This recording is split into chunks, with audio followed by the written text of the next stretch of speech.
Governance, we've seen that we are very much aligned to what COVID is in terms of how we manage and govern our IT services with the processes, the policies, the roles, the procedures in place.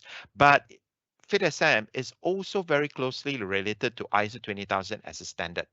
Okay, specifically, we started with the general requirements that are very closely related to our management system. What are some of the strengths of FitSM that you see here? It's agile and adaptable framework. So that's why it's easy to be implemented because it only has 82 requirements. Okay.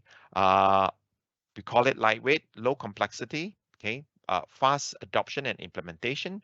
Only 14 processes compared to the what I call it 34 practices that ITIL may have, or even the 40 objectives that COVID would have. Yeah, it is lean. Okay, it tells us exactly what we need to have. You can integrate it. Okay, integrates, and it's not a holistic model, unlike other frameworks. It's clear. It tells you actually how to start. Yeah, with all the templates actually provided for you, and it focuses on quality, continual improvement. That's why the maturity assessment is there. Okay, some case studies.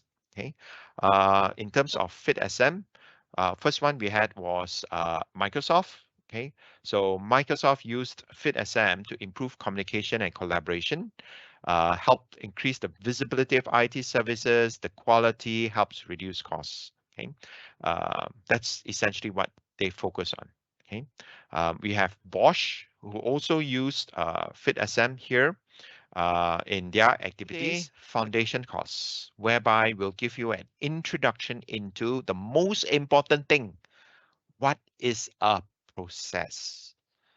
Okay, something I find missing from other frameworks. Okay, but yeah, why that is important? Because for a lot of participants, when you finish your course and you go back into your organization, you are working process-based.